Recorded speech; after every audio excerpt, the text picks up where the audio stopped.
যে শহরে নিজের একটা ভিত্তি তৈরির জন্য এক টুকরো জমি বা ফ্ল্যাট কিনতে মানুষ এত টাকা লগ্নি করছে, বিনিয়োগ করছে তার গোটা জীবন, সেই শহরে নিজের ভিত কতটা মজবুত। মানুষের সুস্থতার জন্য যেমন প্রয়োজন হয় খাদ্য, বিশুদ্ধ জল, হাওয়া, শহরেরও তেমন প্রয়োজন হয় নির্মাণযোগ্য মাটি, জলাশয়, সবুজ বন, প্রকৃতি। কিন্তু 2025 সালে দাঁড়িয়ে এই শহরের দিকে তাকিয়ে কি মনে হয়? আমরা মানুষরা শুধু স্বার্থপরভাবে নিজের কথাই ভেবে গেছি। যে শহর আমাদের জীবনযাপনের আশ্রয় দেয়, সেই শহর নিয়ে ভাবছি কি? অন্য দিক থেকে এই শহর কি আমাদের মানুষ থাকতে দিচ্ছে? শহর মেরে ফেললে আমরা নিজে বাঁচব তো? আমি নবনীতা ইসলাম, ঢাকা থেকে বলছি।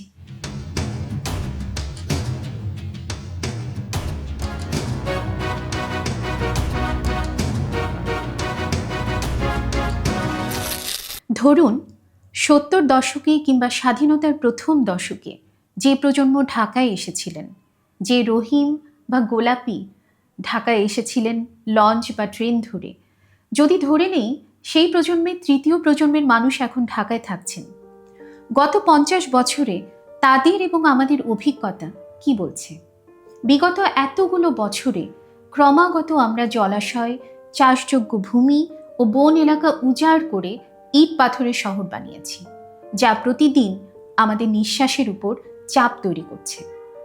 যে হারে পরিবেশ সংক্রান্ত সভা, সেমিনার হয়েছে এবং নানা প্রতিশ্রুতি উৎপাদন হয়েছে, সেই হারেই যেন বিপন্ন, ভরাট, দখল, বেদখল হয়েছে জলাশয়, খাল, সবুজ বন। 1995 থেকে 2023 পর্যন্ত আমাদের সবুজ ভূমি কমেছে 13.45% থেকে 7.09% এবং জলাশয় কমেছে 20.58 থেকে 2.91%। এই ব্যর্থতার পেছনের গল্পটা যদি আমরা ক্রিটিক্যালি না বুঝি, তাহলে বারবার ভুল পরিপ্রেক্ষিতে কাজ করে যাব, ভুল সিদ্ধান্ত নিতে থাকব। ওই যে বলছিলাম, নিঃশ্বাসের উপর চেপে বসেছে এই শহর, প্রজন্ম থেকে প্রজন্ম আয়ু কমিয়ে দিচ্ছে এই শহর। কিভাবে? 2017 থেকে 2025 এই সময়কালে বসবাসযোগ্যতার নিরিখে, বায়ু দূষণের নিরিখে ঢাকা শহরের অবস্থান ক্রমাগত নিচের দিকে নেমেছে। 2021 সালে শিকাগো ইউনিভার্সিটির এনার্জি পলিসি ইনস্টিটিউট প্রকাশিত সর্বশেষ এয়ার কোয়ালিটি লাইফ ইন্ডেক্স বলছে, বায়ু দূষণের কারণে সারা দেশে মানুষের গড় আয়ু কমেছে প্রায় 5 বছর 4 মাস।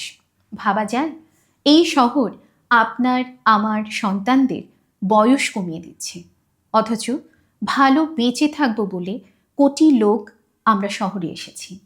2.18 কোটি মানুষের শহর ঢাকা, বা বলা উচিত 2 কোটি স্বপ্নের শহর ঢাকা, যেখানে প্রতিদিন মানুষের ঢল আসে দেশের প্রত্যন্ত অঞ্চল থেকে জীবিকার তাগিদে। এদের মধ্যে একটি বড় অংশ হচ্ছে জলবায়ু শরণার্থী। ক্রমাগত সংগ্রাম করে তারা নিম্নবিত্ত থেকে মধ্যবিত্ত কোটায় ওঠার চেষ্টা চালিয়ে যায়।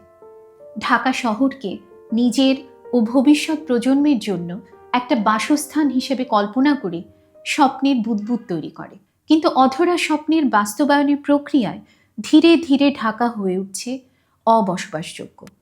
এ যেন ঠিক কিউবান সাহিত্যিক ইতালো কালভিনোর অদৃশ্য নগরীতে বর্ণিত ফেদোরা শহর। ফেদোরা একটি ধূসর শহর, যেখানে ধাতব রঙের একটি দালানের প্রতিটি কক্ষে আছে একটি করে ছোট্ট ক্রিস্টাল গ্লোব। প্রতিটি গ্লোব এই শহরকে নিয়ে রচিত নানা অপূর্ণ স্বপ্নের প্রতীকী নিদর্শন। স্বপ্নগুলো যতদিনে তৈরি হয়েছে, ততদিনে শহর পাল্টে গেছে। তাই ওই ধূসর দালান বিভিন্ন সময়ে বিভিন্ন মানুষের অবাস্তবায়িত স্বপ্নের একটি মিউজিয়াম মাত্র। আর এদিকে ফেদোরা পরিণত হয়েছে এমন একটি ধূসর শহরে যা সেই স্বপ্নগুলো থেকে অনেক দূরবর্তী। একজন ঢাকাবাসী মধ্যবিত্তের জন্য কি সেই ক্রিস্টাল গ্লোবের অপূর্ণ স্বপ্ন? অবশ্যই তার এবং তার ভবিষ্যৎ প্রজন্মের অর্থনৈতিক নিরাপত্তা। ঢাকা শহরে মধ্যবিত্ত ও উচ্চ মধ্যবিত্তদের ভবিষ্যৎ অর্থনৈতিক নিরাপত্তার জন্য রিয়েল এস্টেট অনেক লাভজনক বিনিয়োগ মনে করা হয়। কিন্তু এই রিয়েল এস্টেট ব্যবসা আবার একটা সীমিত সংখ্যক মানুষের নিয়ন্ত্রণে। প্রশ্ন আছে, এটা কতটা বাস্তবসম্মত প্রতিযোগিতামূলক। ধারণা করা হয় টোকিও বা লন্ডনের চেয়েও ঢাকায় ফ্ল্যাটের দাম বা জমির দাম বেশি। কেন? পরিসংখ্যান ব্যুরোর তথ্য বলছে 2024 সালের রিয়েল এস্টেট মার্কেটের বাজার মূল্য ছিল 2,68,000 কোটি টাকা। ধারণা করা হয় 2028 সালের মধ্যে যা 7.18% হারে বেড়ে দাঁড়াবে 3,53,000 কোটি টাকায়। এমন স্বপ্ন ও লোভ তাড়িত শহরে জলাশয়, কৃষি বান্ধব জমি ও প্রকৃতি বাঁচানো এক আকাশ কুসুম কল্পনা। চলুন এ শহরের একজন জনৈক চাকুরিজীবী মধ্যবিত্ত মানুষের জীবনের গল্প শুনি।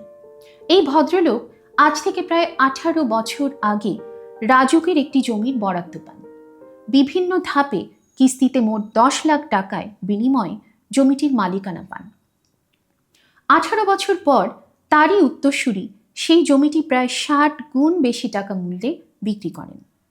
একজন মধ্যবিত্ত বা উচ্চ মধ্যবিত্ত মানুষের জন্য এই পরিমাণ টাকা স্বপ্নের অতীত। কিন্তু এই টাকার পুরোটাই যে কালো টাকা, কারণ জমির বিক্রয় মূল্য কাগজে কলমে মাত্র 18 লাখ টাকা। সেই উত্তরসূরির কাছে সেই বিশাল বিক্রয় মূল্য একটি বোঝা হয়ে দাঁড়ালো। অবশেষে তাকে সেই টাকা আবার জমির বাজারেই বিনিয়োগ করতে হলো।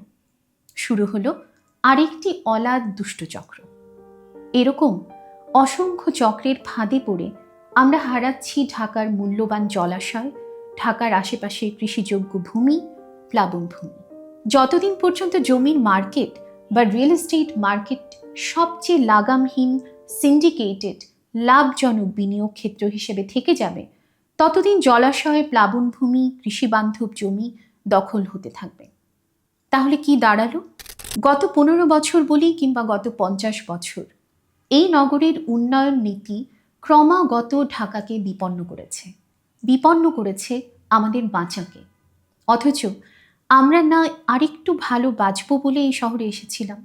এখন দেখি এটি বিশ্বের সবচেয়ে দূষিত শহরের একটি। বাতাসের সীসা আমাদের সন্তানদের গড় আয়ু কমিয়ে দিচ্ছে। জলাশয়, খাল দখল হয়ে যাচ্ছে। যেই জমিতে ভিত করতে চেয়েছি সেই জমি ভিত হয়ে পড়েছে নড়বড়ে, জীবন বিরোধী। ভূমিকম্প, অগ্নিকাণ্ডে একদিন ধূলির সাথে ভয় তাড়া করে আমাদের। জাদুর শহর নিয়ে যদি এখনই না ভাবি, তাহলে এই শহর চলে যাবে জাদুঘরে।